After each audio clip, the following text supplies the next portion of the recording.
कविता कविता केवल गान नहीं है। कविता केवल गान नहीं है, अंतर मन का अरुण बिंदु है। अंतर मन का अरुण बिंदु। कविता केवल गान नहीं है। शब्द भेद मर्मज्ञ भान भवबंधन का द्रव्य शिविर है। कविता कोई गान नहीं है। कविता कोई गान नहीं है। संवेदन का स्रोत सिंधु है। भवबंधन का द्रव्य शिविर है। कविता कोई गान नहीं है। अंतर मन में कांत प्रसाद बन बाड़ी का ये सिंहनाद है। बाड़ी का ये सिंहनाद है। समता का उज्जवल सपना करुणा का विस्तार यही है। करुणा का विस्तार यही है। कविता केवल गान नहीं है। कविता केवल गान नहीं है। माँ बाड़ी की धवल धार है। माँ बाड़ी की धवल धार है। कविता केवल गान नहीं है। हृदय द्रवित नयनों का नीर सूखे अधरों की फुहार है। कविता कोई गान नहीं है। कविता कोई गान नहीं है। महलों की ये चकाचौंध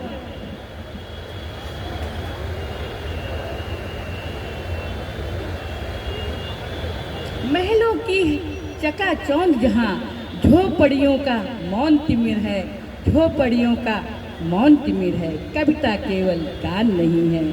अन्यायों का गहन अंधेरा कभी हृदय करता प्रलाप है। कभी हृदय करता प्रलाप है। टुकड़े टुकड़े रोटी बट्टी श्रमिकों का ये श्रम प्रसाद है। श्रमिकों का ये श्रम प्रसाद है। कविता केवल गान नहीं है। कविता केवल गान नहीं है। मेरे भाव कविता ये है कि मन सब अरुण बिंदु छोटे छोटे से भाव आते हैं, वो बड़ा विस्तार करते हैं। ये है कविता। और बोलना है, एक और बोलिए।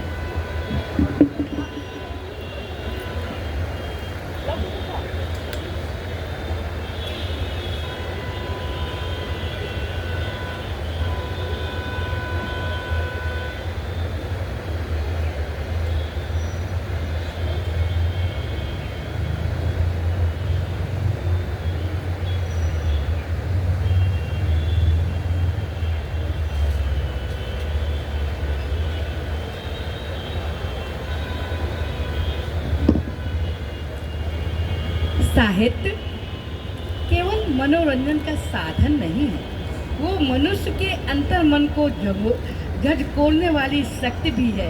लघु कथा का स्वरूप संक्षिप्त अवश्य है, किंतु उसका प्रभाव गहरा और स्थायी होता है।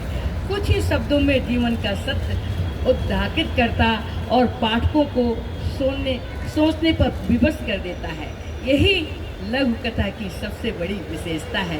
मैं एक अपनी छोटी सी लघु कथा सुनाने जा रही हूँ।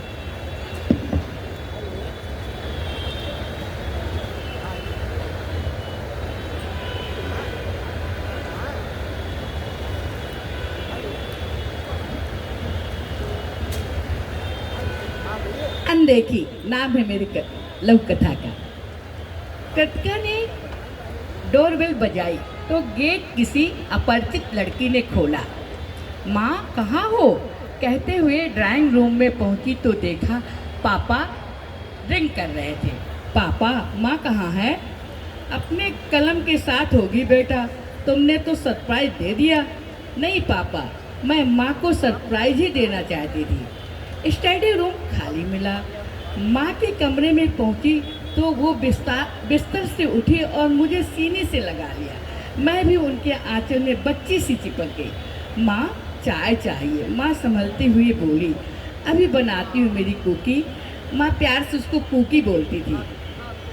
मैंने गौर से देखा, माँ का चेहरा बुझा बुझा, आंखें सूजी हुई, माथा तप रहा था। बेटी देखती है,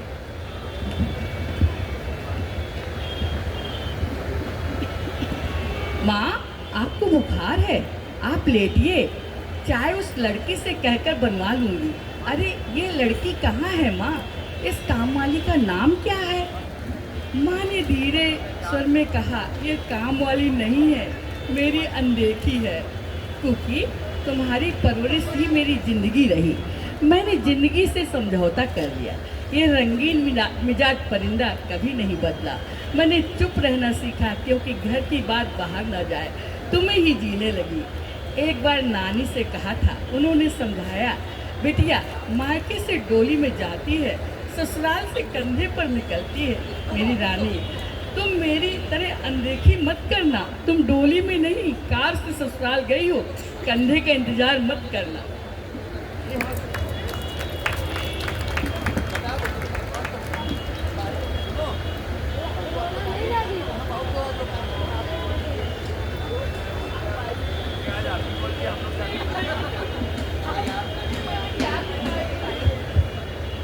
बहुत बहुत एक बार मंच के लिए पूरी तालियां